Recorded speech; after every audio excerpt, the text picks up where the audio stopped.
Well, new data likely to ignite the healthcare debate. A new report says that companies are raising the share of a worker's cost for health insurance at a sharply higher rate. The Kaiser Family Foundation that did the study says employees paid an average of about $4,000 toward their family coverage this year, a steep 14% jump from last year. Our next guest says this report marks the start of what he calls a, quote, death spiral for employees and their coverage.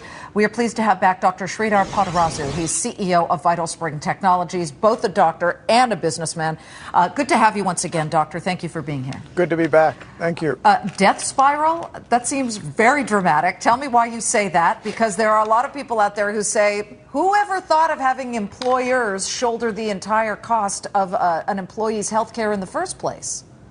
Well, here's my concern, Liz, because first of all, this survey was done even before the law came out. So this is the tip of the iceberg. If that's how employers felt before we ever put in place the law, imagine if we redid that survey today. The last time we tried to push that much cost back to employees several years ago, the employees of GE and Verizon and everybody went on strike.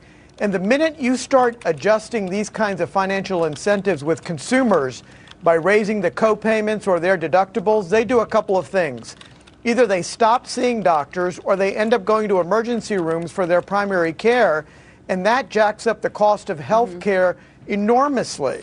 And they don't get the care that they need. Exactly. But, you know, they don't get the care that they need, right. I was looking at the study, and only 48% of those that work in retail firms had health insurance at all. And then if you look at manufacturing, you look at other industries, it was much higher. But are we going to see, do you think, because of the new health care law, are we going to see a further decrease, in particular in the retail industry, when it comes to coverage overall?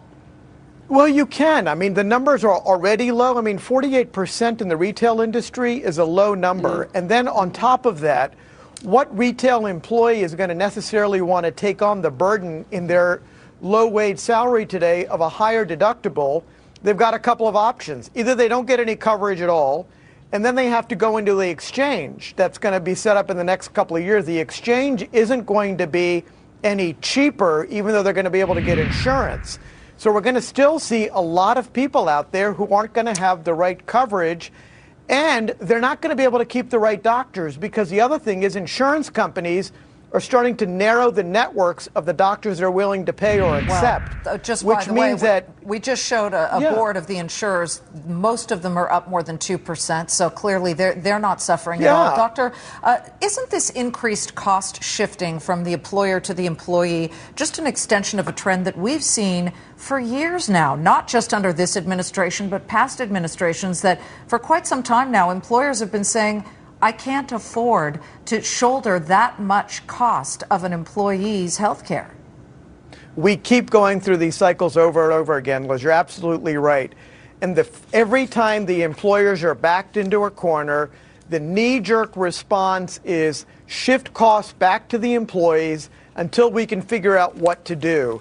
And what they're trying to figure out now is how much they're going to have to keep in terms of benefit to not have to pay the penalty versus whether people are going to go into the exchange or not. They've got a really fine line to walk here, which is a real challenge. And so the first thing they're going to do is to shift costs, because they're not getting any other tax breaks right now. And, you know, we're hearing some suggestions of maybe a payroll tax break that's rumbling here in D.C. Right. You know, who knows? But it's a really tough situation for them. Dr. Sreedhar Potarazu, certainly this is going to be a story that we're going to continue to follow. Thank you, sir, very much.